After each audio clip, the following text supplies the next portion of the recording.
Good morning, everyone. Why don't we go ahead and get started? My name's Mike Thompson. I'm the guy who's been emailing you about the Zoom link. I'm the triad coordinator here in Madison.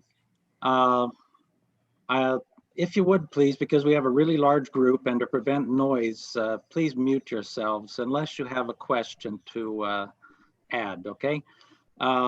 First off, I want to thank Bruce Beckman for arranging this. He knows Kristine Niestrom, our physical therapist, and thanks to Bruce, we have this fantastic program. He's on our triad organizing committee and a great contributor.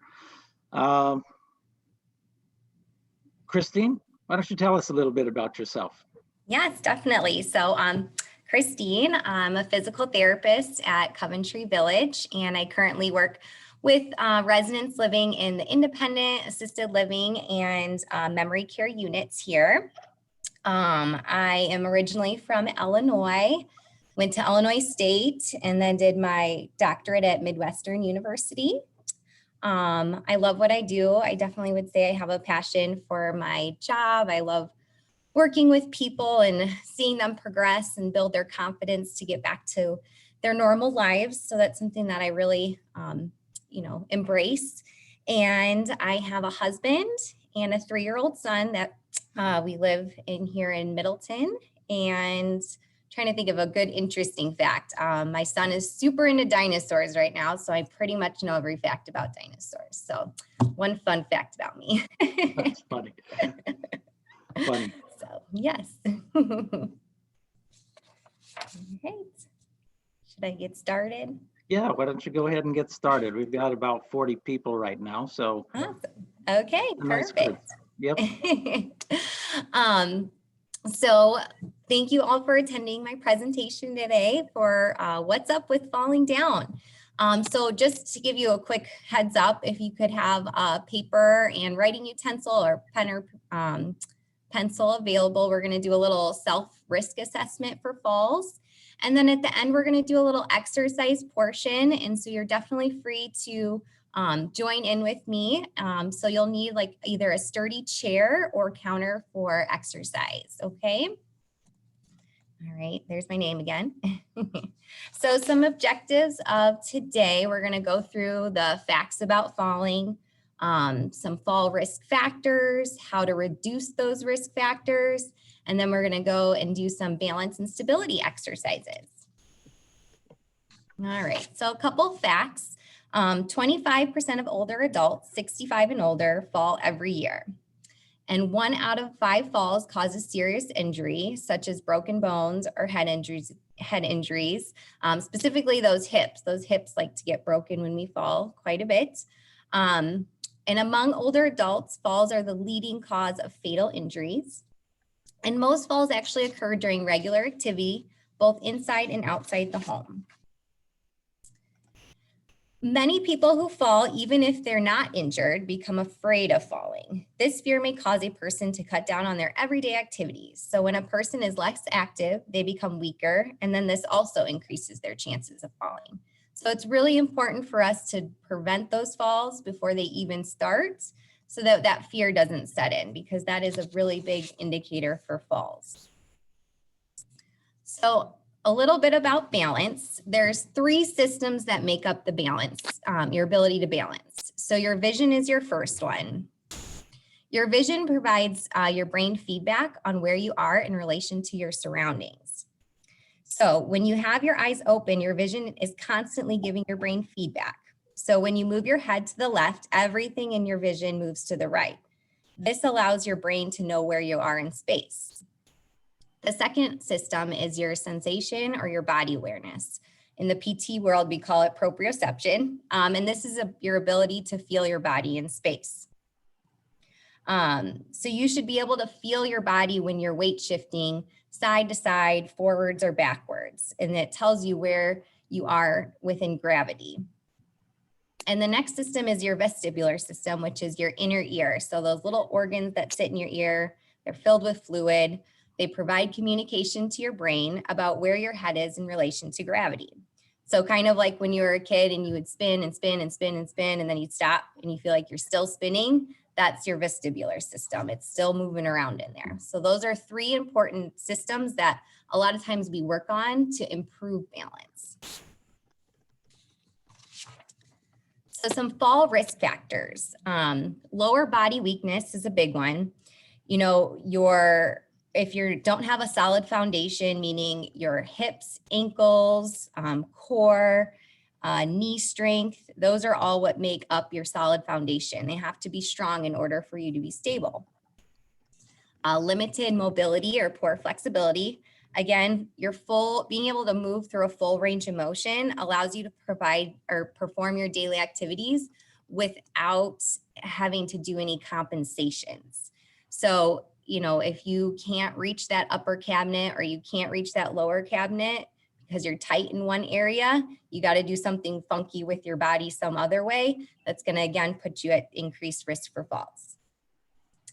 Balance difficulties, those 3 balance systems, if there's anything missing in those areas, can be a risk factor.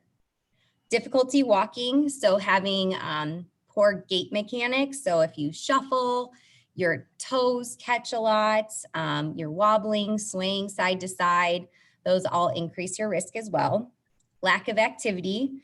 Obviously, you're going to have less endurance and less strength, which then you have less of a solid foundation for moving about. Vision impairments. If you've fallen before, like we said, that increases your risk, even just because there's that fear of falling now. Loss of sensation in the feet, that comes along a lot with the diabetes. Medication side effects or interactions. Any chronic health conditions such as past strokes or arthritis, diabetes. That arthritis one is really tricky. That one, you know, it causes pain, so that's going to cause us to move differently. And also, you know, blood pressure is another one that I see a lot. That one, you know, making sure you're getting up slow when you're sitting or laying down so you don't get that woozy feeling. And then hazards in the home. So the more risk factors a person has, the greater their chance of falling. All right, so if you want to get that paper and pencil ready, I have a little bit of a risk assessment here that you can all take. So you either are going to answer yes or no. And so first question is, I have fallen in the past year. If it's a yes, you'll give yourself 2 points. If it's a no, it'll be 0 points. So the reason why this is important is people who have fallen are likely to fall again. Next question. I use or have been advised to use a cane or walker to get around safely. If it's a yes, it's a 2. If it's a no, it's a 0. People who have been advised to use a cane or walker may already be more likely to fall. Obviously, if you've been advised, then there's something a little off about how you walk and your gait mechanics. Next question. Sometimes I feel unsteady when I'm walking. If this is a yes, you'll score yourself a 1. And if it's a no, it'll be a 0. Unsteadiness or needing support while walking are signs of poor balance. Next question. I steady myself by holding onto furniture when walking at home. This is also a sign of poor balance. We call these furniture walkers. When you're grabbing onto the couch, the wall, you know you have a sequence for getting through your house to touch points. Those people are who we're talking about there. So if it's a yes, it's a 1, and no is a 0. Christine, could I interrupt you just for one second? Sure. Would you happen to have a link to your slides that participants could download? Would that happen? Yes, I can definitely get that out. Mm-hmm. Just put that in the chat if you would, please. Sure, I can do that at the end. Let me write that down so I remember to do it at the end here. I think I have it at the end of the slide, so you might be able to get to it. Okay. Let's see. So next question, I'm worried about falling. People who are worried about falling are more likely to fall. Again, there's that fear there. So yes would be a 1 and no is a 0. I need to push with my hands to stand up from a chair. This is a sign that your leg muscles are weak and can be a major reason for falling. Yes would be a 1 and no is a 0. I have some trouble stepping up onto a curb. This is also a sign of weak leg muscles. So yes is a 1 and no is a 0. I often have to rush to the toilet. Rushing to the bathroom, especially at night, increases your chance of falling, especially because it's usually dark. So you're losing that balance system, that vision. So that one's a big one. So yes is a 1 and no is a 0. I have lost some feeling in my feet. So numbness in your feet can cause stumbles and lead to falls. Again, that's another one of those balance systems, the proprioception, your ability to feel yourself in space. So that kind of declines there. Yes is a 1 and no is a 0. I take medication that sometimes make me feel lightheaded or more tired than usual. Side effects from medicines can sometimes increase your risk of chance of falling. Obviously, again, if it makes you dizzy or tired, that's going to increase your risk. So yes is a 1 and no is a 0. And I take medicine to help me sleep or improve my mood. These medicines, again, can also make you dizzy or sleepy. Yes is a 1 and no is a 0. And I often feel sad or depressed. Symptoms of depression, such as not feeling well or feeling slowed down, are also linked to falls, which is really important, especially right now when we've been so isolated, to make sure that that's not happening. So yes is a 1 and no is a 0. So if you add up your score, if you have any score over 4 points, then that increases your risk of falls. So again, like I said, if the more risks you have, the more likely you could be to fall. So next we'll go into how to reduce your risk of falling. So first thing you want to do is make sure you're reviewing your medications with a health professional once a year, or when you get a new prescription as well. I would advise checking with your doctor about any side effects or interactions with other medications that you're taking. Many of us see multiple different doctors, so it's always good to kind of have your primary care physician just make sure, since you're sometimes getting medication from different doctors. And then have your vision and eyeglasses prescription checked yearly. Again, really important, like I was saying before, that balance, those balance systems, vision is a big one. So having simply just being able to see better is going to help you with your balance. And then your home safety. So assessing your home and making changes for safety. You can go through a home safety checklist, which I have on the next slide that you can take a look at, as well as the link is on there too. But making those simple changes in your home to make it safer for you, such as reducing clutter and improving light and adding handrails and grab bars, can be really, really helpful to some people. All right, so I'll kind of quickly go through it just to give you a rundown of some things that I know therapists will go in and look at when we do like a home evaluation. So, looking if we kind of start in like order. So looking at the stairs and the steps, both indoors and outdoors, you want to make sure there's no papers or shoes or books or clutter. You want to make sure your steps aren't broken or uneven. Make sure they're well lit, those steps, both inside and outside. If there's carpet on the steps, is it loose or torn? And same with the handrails, making sure they're not loose or broken. And whether or not you maybe need handrails on both sides of your stairs instead of just one. Then looking through at all the floors, do you have to walk around furniture, or, we want to make sure you have a clear path that you can go straight to where you need to go. When you have to weave in and out, that kind of increases your risk of falls because you're weight shifting side to side. Do you have rugs on the floor? Again, huge tripping hazard. Making sure to pick up any of those throw rugs, or if you really like the rug, putting that double-sided tape down or trying to get some non-slip backing so the rugs won't slip. You know, again, looking for any clutter on the floor that you have to go around or could potentially trip over. And then looking also for like wires and cords and those kinds of things to make sure you're not tripping on as well. And then in the kitchen specifically, you're looking where are you putting the things that you use mostly. You know, if you're using a bowl that you use every single day and you keep putting it on the very top shelf that you have to get out your step stool for, probably not the best thing. Put it on the shelf that's about waist high. You can grab it and use it. Those things that you don't use every day, you know, those entertaining things, put those things in the high spots.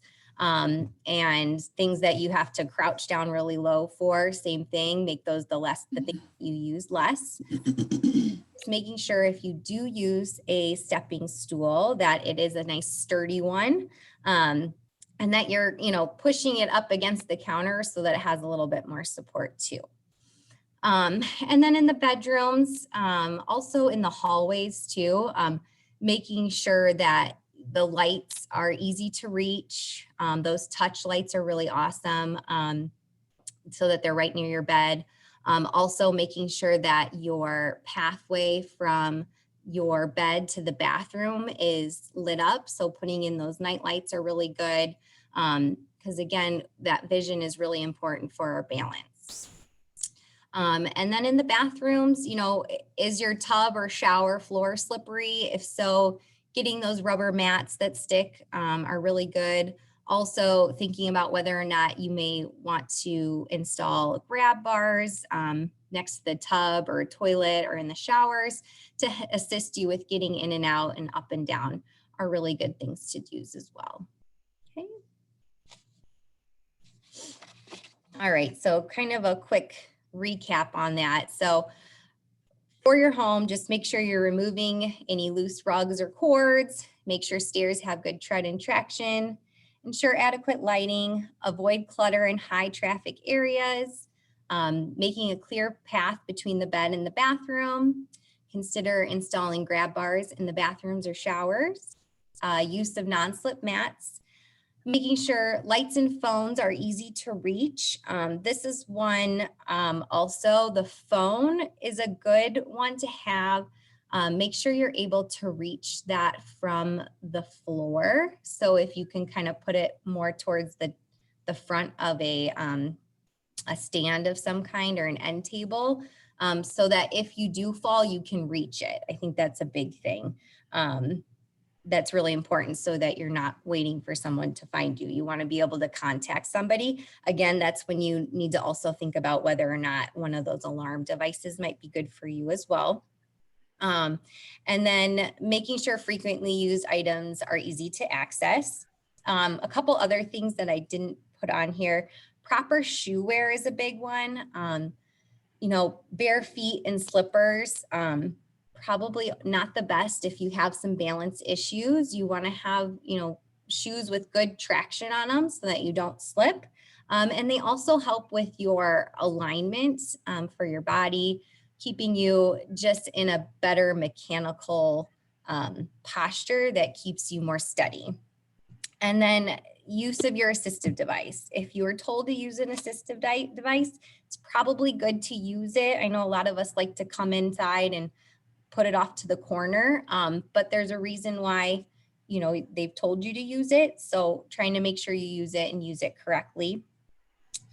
And then also with it being winter, making sure that you are using those devices outside if you need to. And if it is really icy or snowy, you know, if you're able to kind of move a appointment or something that you have to do, maybe moving that to a different day once the sidewalks and the driveways have been cleared and salted is always a good practice as well. Another thing that we can do is to exercise. So engaging in regular physical activity is really good for our body. You can work on strength, balance, posture, and flexibility, which all can help to improve those risk factors. And that's something you do want to make sure that you check with your doctor to make sure that it's safe for you to do. And then also following up with your therapist, or if you have a personal trainer or somebody that, or a program that does a lot of fall prevention balance things, those are good people to talk to as well on that stuff. Okay. All right. So I don't know if there was any questions before I move on to the exercise portion. I can answer some.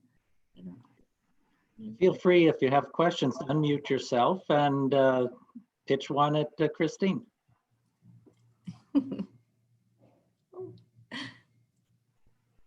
Kristine, Yes. my name is Jim Jenkins. Hi, Jim. Hi, thanks for doing this. One of the things that I find helpful when I walk outside, and particularly in winter, is just having a couple of hiking poles with me. Mm-hmm. And that helps with balance and Sure. even upper body strength, because you're moving your shoulders and your arms and things like that. So what do you think about that kind of thing? I would say if you feel comfortable and you feel steady, then it's fine. You know, it's those times where we're out and we're like, you know, cautious and we're like feeling like we're going to fall. That's usually when we're going to have an issue. Yeah. You feel confident and you feel strong with it, not a problem. Yeah, it does help with confidence, I think. Too. Yes. That's the biggest thing. It's a big part of falls. It is the psychological part of it, and being confident in how you move is really important. Mm-hmm. That's really interesting. It's something I'd never thought of, but it makes sense. It's a big part of it. Yeah. So that's definitely a lot of what I work on a lot with people when I work with them on their balance, is not only working on the strengthening and the balance exercises, but is regaining that confidence that they can do a lot of the things that, you know, that they were doing before, and don't have to be scared. They just might have to compensate or alternate or modify it a little bit to make it safer. Mm-hmm. Thanks so much. You're welcome. Any other questions? My name's Linda. Okay. Go ahead, Linda. There? Yeah, go ahead, Okay. Linda. Yeah, what I wanted to say was, you know, one thing about using those poles and a cane, you should, in the wintertime, you should put those ice connectors on the bottom of them. Mm-hmm. So that you have the traction with the cane, because Sure. I have them on the bottom of my cane, Mm-hmm. and I find them very useful in the wintertime. Sure. Mm-hmm. Definitely. Yeah, hiking poles have a rubberized tip that you can easily pull off, and then there's a sort of a spike kind of thing. Yeah. Mm-hmm.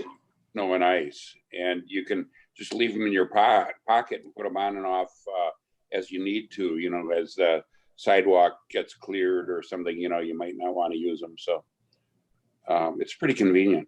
Yes. Definitely. Yeah. Okay, Kristen, Yes. I am. My name is Kathy Saunders, and I'm an occupational therapist. Mm-hmm. And I had just one comment that I wanted to make with regard to appropriate grab bars in bathrooms. And I have found, I used to work for independent living, and I did a full study for RSVP. People have been using the grab bars that have the suction on them, and they are the worst possible things to use. They're sold in all the catalogs and everything else. But, you know, I would think maybe you should also include in your notes that the suction grab bars are really not a good idea. They probably would cause you to fall rather than, you know, keep you safe.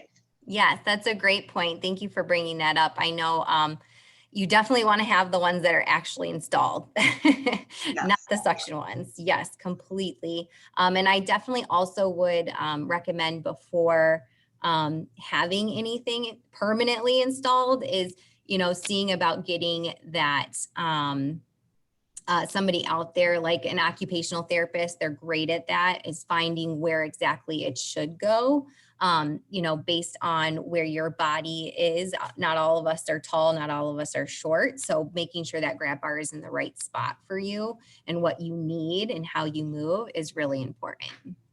Yes, I totally agree. I have done a good many assessments, and some of which I've gotten from people who have left a nursing home, and the assessment that I've gotten from some of the assistants that were there have been really not the most appropriate. So, you've got to absolutely be sure. Don't add 50 million things when perhaps just one or two would be sufficient, and just make sure they're properly positioned around the toilet, around the, around the walls for getting into shower, getting into bathtub, whatever. There are just so many really good devices out there now, and it's good if you've got someone who's knowledgeable who will help you. Definitely. Thank you. Well, that leads to my question. Thank you, Kathy. I'm remodeling a bathroom in a home that I plan to age in place in. And so I'm wondering if I should call in someone for an assessment maybe before I put up all of the grab bar, because we're going to be doing that, because we're going to make sure that it's age related. Sure. I would, if you're going to invest that into your home and plan to age or to live in it, then I definitely think that would be the smart thing to do. I would do that personally, or if it was my mother or grandmother, I would do the same thing. I would have somebody come in that is trained to do that. Do you have any idea who I'd contact? Gosh, I'm new to Wisconsin, so I don't know a lot of the companies, and I don't know if maybe somebody else might know. I can Google it too and see. I would. Okay, thank you. Independent living is a wonderful place. As I said, I used to work for them many years ago, but they do have therapists on staff, as well as repair persons, so that if you need grab bars, they will indeed come and do an evaluation, and then they can even install them for you. It's a nice service. Yeah, I had a comment. Yeah. Something that I think is quite dangerous. I don't know if you mentioned it, but I remind my wife of this all the time. If you're carrying an armful of clothes to the washing machine, you're carrying an armful of clothes away from the dryer. If something is dragging on the floor while you're walking, you could have a good chance of stepping on them and falling. Yes, that is true. That is where, if a laundry basket is good, or if you have a rolling walker with a seat, you place the laundry on top of that and then walk. So there's lots of different ways to go around that. So yes, I agree. Any kind of tripping hazard is an increase in risk.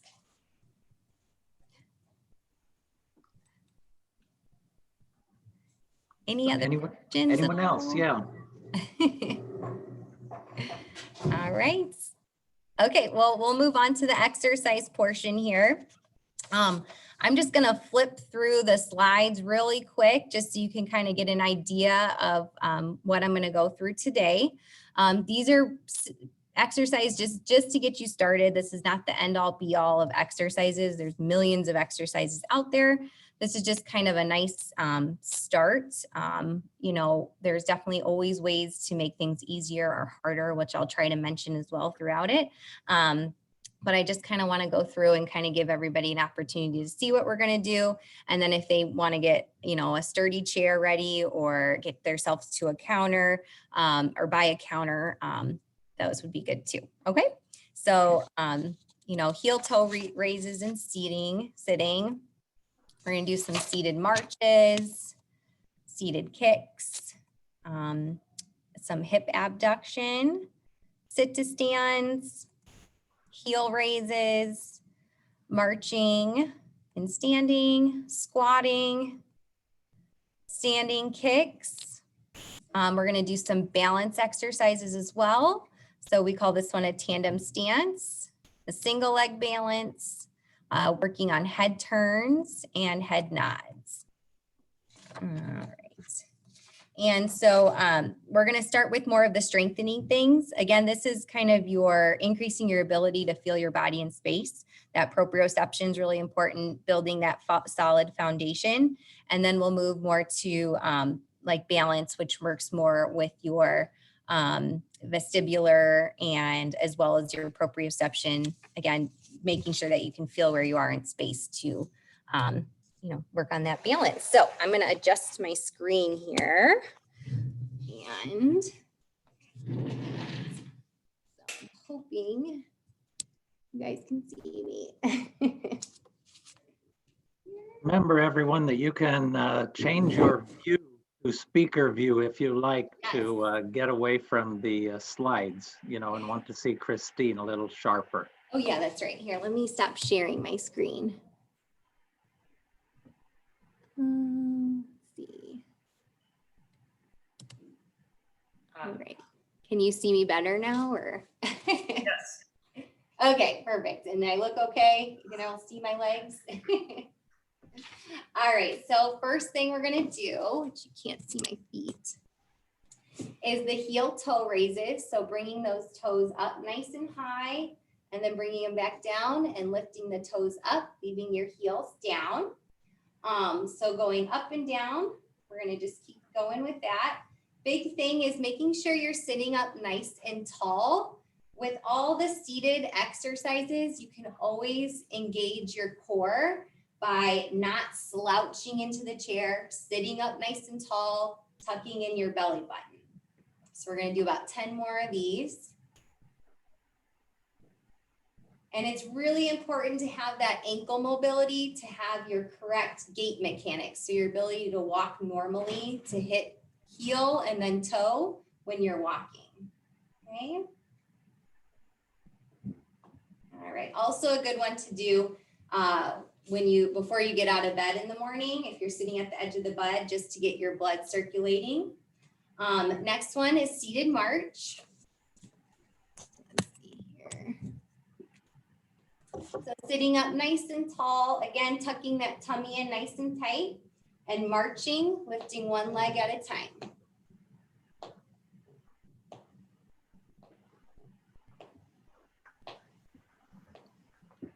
A great way to progress some of these exercises in the chair is adding weights to your ankles. So you can do those ankle weights. You can find them online or in sporting goods stores.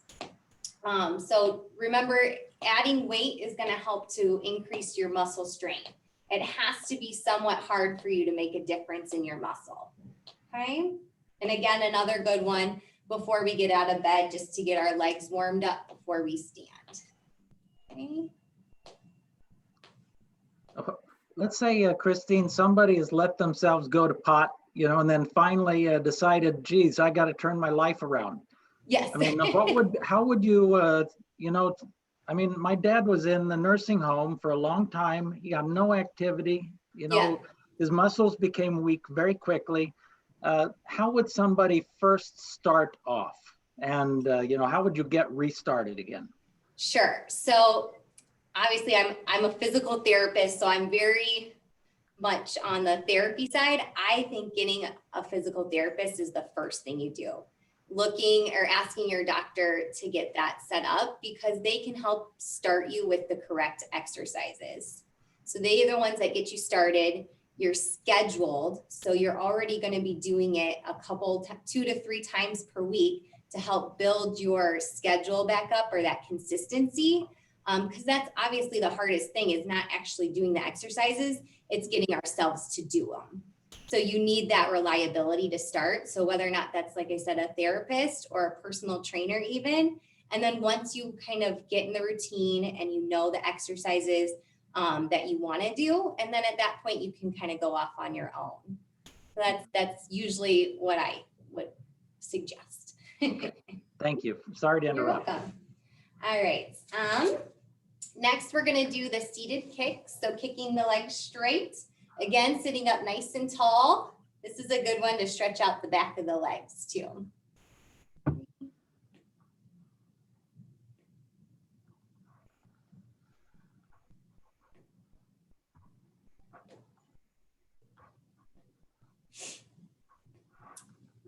Good, and then switching legs.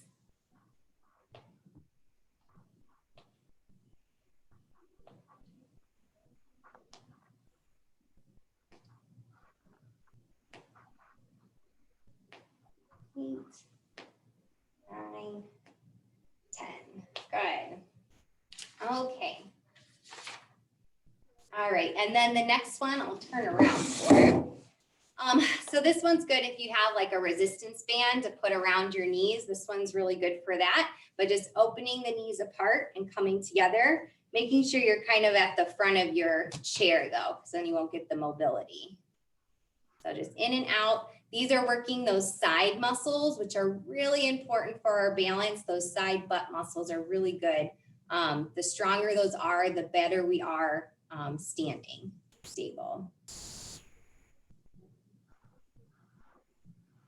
And if you don't have a resistance band, you can also use your hands to give yourself a little bit of resistance. So that's also another way to do it.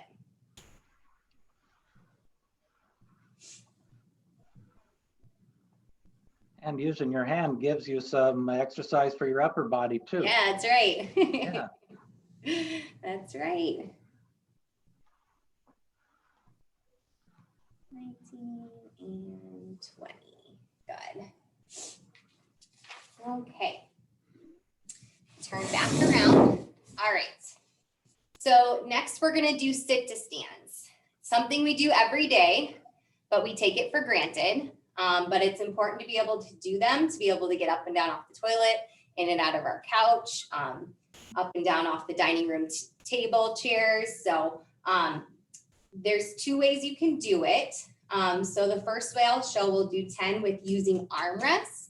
Again, you want to have a sturdy chair when you're doing these. Also, if you tend to push backwards onto the chair, or your chair likes to roll backwards, to put the chair against a wall, okay? So pressing up and down. 1, 2, 3, 4, 5, 6, 7, 8, 9, and 10. Woo, okay, good. And the other way you can do it to make it harder is you cannot use your hands. So if you're already tired and it was already difficult for you to use your hands to do it, stick with that. Now, if it's not, what you can do is cross your arms and do it that way. 1, 2, 3, 4, 5, 6, 7, 8, 9, and 10. Beautiful. My legs are a little tired. Good. All right, next we're gonna stand up and come behind the chair or the counter, wherever you are. All right, so we're gonna do some heel raises. Make sure you can see my feet. All right, so we're gonna go up on our toes. Let's do 10 of those. Really important that you're not going forward, that you're almost trying to touch your head to the ceiling. 5, 6, 7, 8, 9, and 10. Good, and rest. And then if you want to challenge your balance, instead of holding on tightly to something, you can either do nice light fingertips or take your hands completely away. So we'll do another set of 10. 1, 2, 3, 4, 5, 6, 7, 8, 9, 10. Good. Next, we have marching. Again, this one, you can make it more challenging in different ways or easier. So the easiest way is to hold on with both hands and march, getting those knees up as high as we can. If you want it a little harder, you can turn to the side and hold on with one hand. And then if you really want to make it harder, you take both hands away.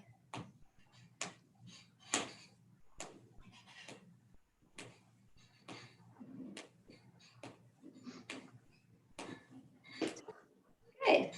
That was about 20 there. Next, we'll do squats. So again, holding onto the chair or counter. You want your feet about hip width apart. So you don't want your feet really narrow, and you don't want them too wide, just right under those shoulders. And when we squat, biggest thing is we don't want to go forward. We want to sit down like we're sitting in a chair and then come back up. Down. And you only need to go as far as you can tolerate. If it hurts your knees, only go as far as you can without pain. Otherwise, you're just making your knees angry. And if you are falling forward, that's going to make your knees hurt more as well.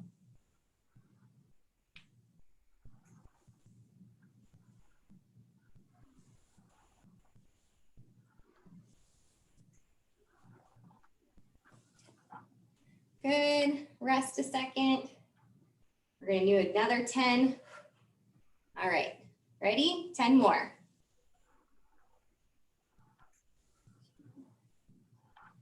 Keep that chest up nice and tall. No leaning forward.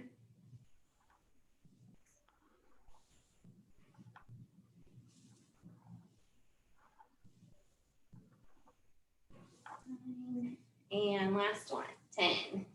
Good.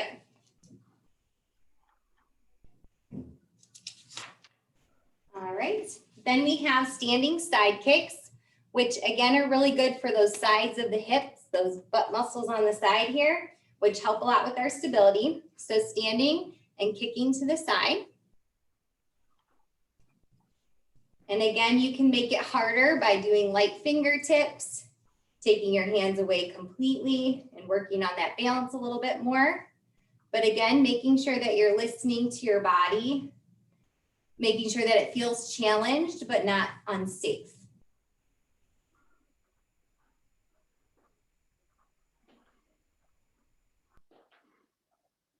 And switch sides.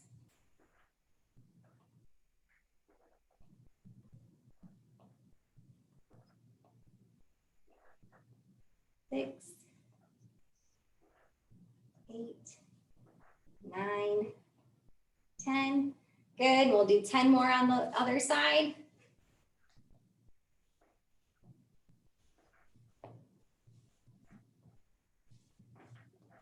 Six, 7, 8, 9, and switch again.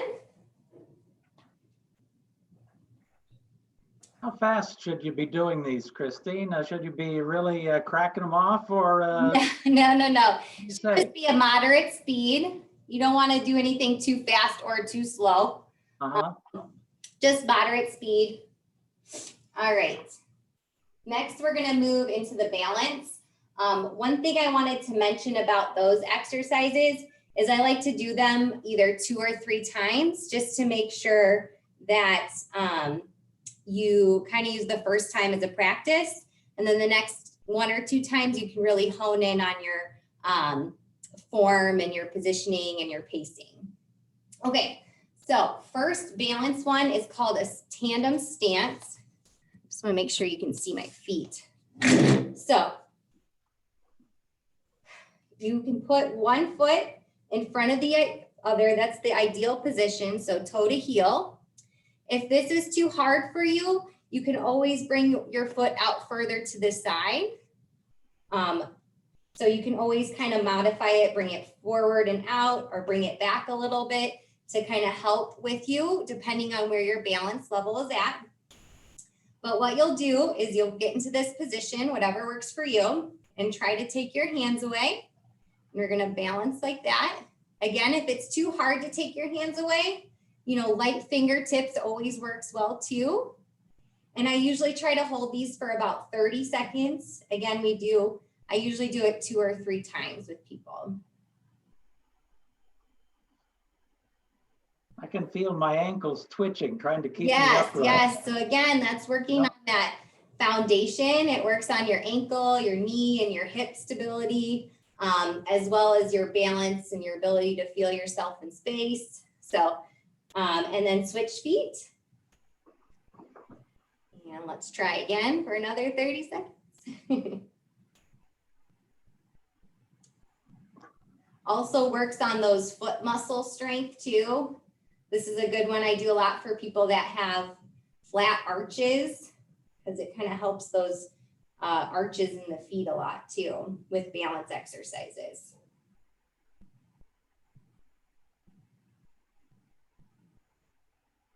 All right, good. All right, next balance exercise. We have single leg stance. So just like it says, trying to balance on one leg. If this is too hard for you, feel free to put a toe down. That works just as well. As long as you feel challenged, you're working something. So that's the biggest thing. So either toe down or foot up, trying to take those hands away, light fingertips, one hand on, whatever works for you. And again, about 30 seconds.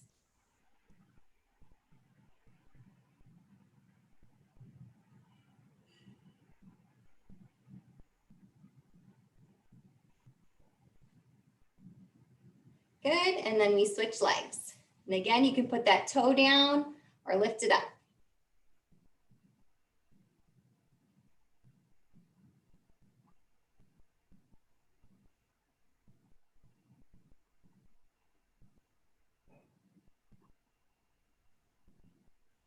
Make sure you're staying nice and tall as well. No slouching over. Mhm. And relax. Good. Okay. Next, we kind of get the vestibular system into works here. So with these next couple, you can either have your feet, you know, natural, wherever they kind of go, or to make it harder, you can place your feet together side by side. And you can either hold on to the counter or chair, but doing head turns. So looking right and left.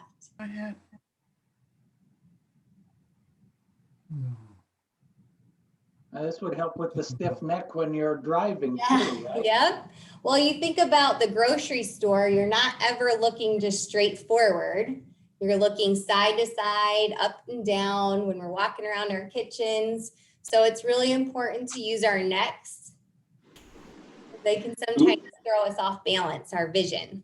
I have a question. Do we leave Sure. or keep our eyes open when we're doing this?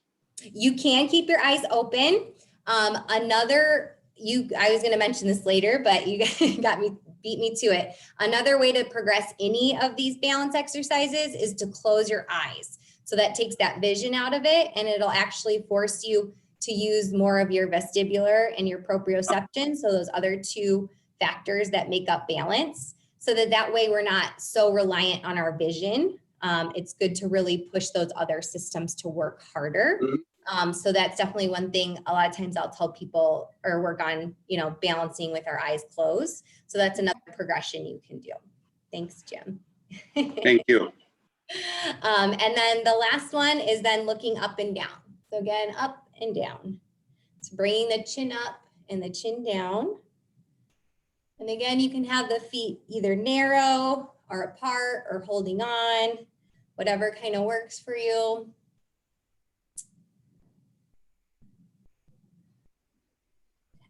Good. So again, another progression you can do with these balance exercises are some of those ones that we did earlier, the strengthening ones. So the standing and marching.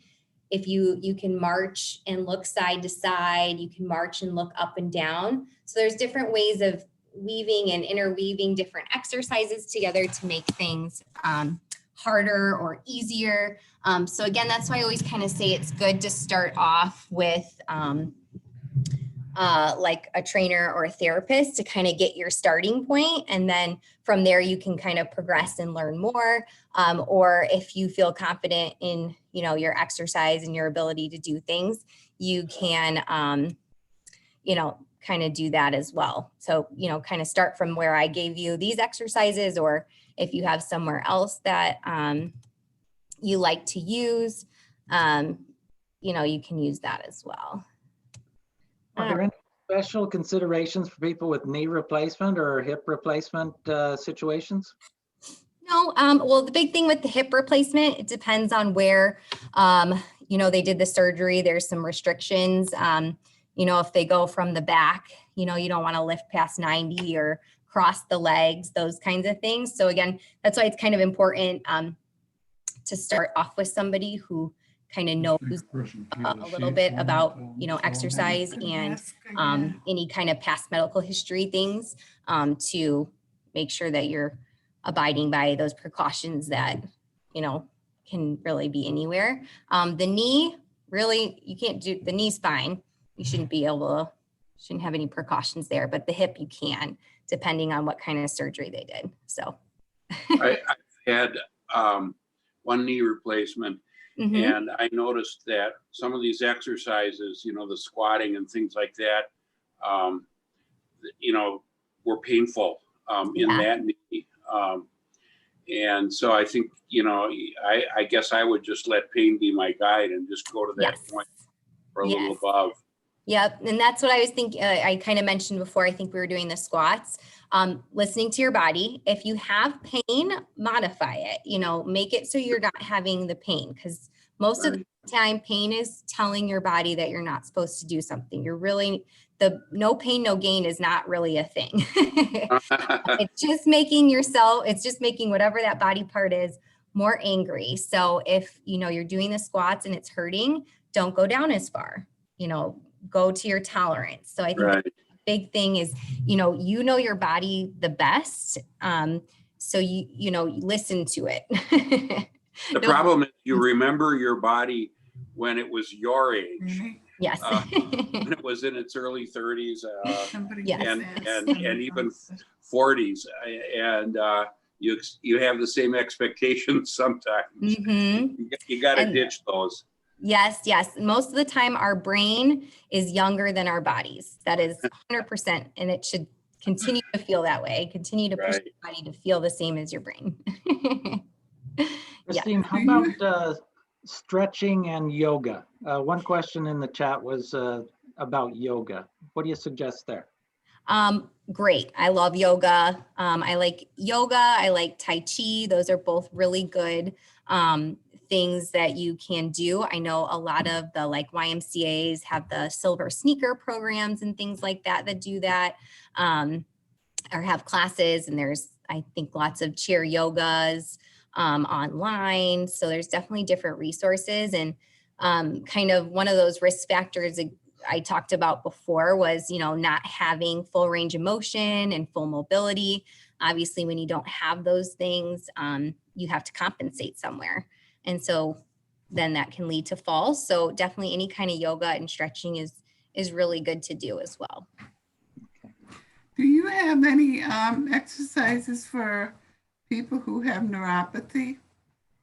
So a lot of those balance exercises, so the standing and just trying to force yourself to feel yourself in space, because once those nerves kind of degenerate from the neuropathy, that it's kind of there, it's permanent, we can't change it. So we forced you to use some of those other systems, like relying more on your inner ear kind of things. So doing those head turns, and the vision, making sure your vision is good. So again, just working on the balance exercises are probably the biggest thing. Those can kind of help you to learn how to use other parts of your body to compensate for the not being able to feel the feet. Does that make sense? I don't know. Mm-hmm.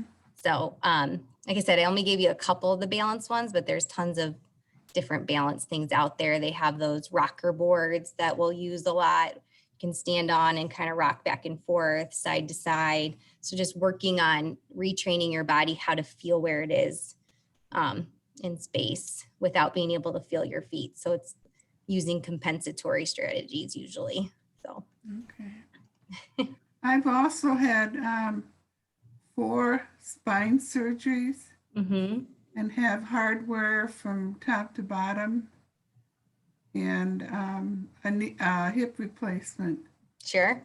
And 2 knee replacements. You're the bionic woman. Yeah. Yeah. I was sent to physical therapy. And it was just so painful. I couldn't do them at the time. Sure.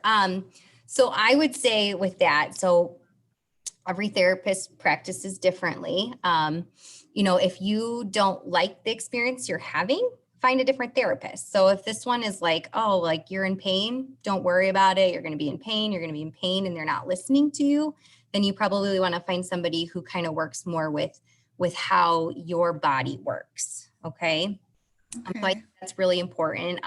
Like I said, I'm not a no pain, no gain kind of person. You know, it's all about gradually increasing your body to do what it's naturally able to do. And in your case, you have a lot of hardware in there. It's not going to do what it's supposed to do. It's restricting it for a reason. So again, trying to figure out those ways to compensate for those. And figuring out what works for you it's a relationship. You kind of have to find the right one with your therapist, just like you do a doctor. Same thing. You have a doctor, he's not listening to you or you don't like what they're doing. You know, you have to be your own advocate and find what works for you. Okay. All right. Thank you. You're welcome. I think too, one of the things that's really, really important, Kristen, that I would always do, and that is to make sure the person you are working with has follow through instructions, basically written instructions that they can refer to, so that once they get home and maybe, you know, months down the road, they think, you know, I really should be exercising more, to try and do some of those activities and, you know, do them gradually, and you'll find that they will work for you. Definitely. I mean, I completely agree. I'm a big home exercise program person. It's not my body that's trying to get better. It's your body. So you have to be in charge of it. And so doing those exercises that your therapist give you are very important, or whoever, to, you know, help you. And the nice thing is a lot of times when I give those programs out, is, you know, they may not need them now, but I always tell them to save it, because if that back pain starts to hurt again, pull those exercises out, try to see if you can manage it on your own first before having to go through the gamut of the doctor and the therapy again. If you're able to kind of take the tools that you learned initially and apply them to, you know, right now, then that can sometimes help avoid, again, more appointments and things like that. So any other questions? Or I guess I can go through a quick summary real quick. So just to kind of throw everything that we did together into a page. So making sure that you're checking your home for fall risks, making sure you have your vision and your medication checked regularly, engage in regular physical activity, and talk to your doctor or therapist about your fall risk and ways to prevent it that are appropriate for you. It's not working. Oops. So we did questions. And then here's where I get a lot of my information from. STEADY is the CDC program for fall prevention, and they have a lot of good resources as well in there. And a lot of the checklists are all in there, the fall prevent or the risk assessment and the home safety checklists are in there. Okay. I just want to take a second here to mention that one of our participants today is from Safer Community and mentioned an exercise program that's starting up in February, I believe. The link is in the chat box for anyone who's interested in having more of this type of thing and additional sessions. So please check the chat box for that link. I just put it up again.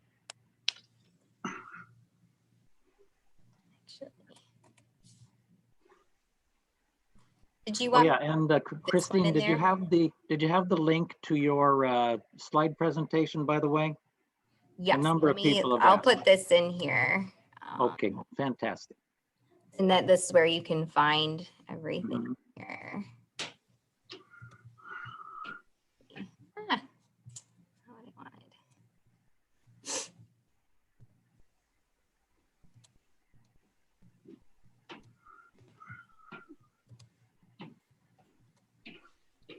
All right.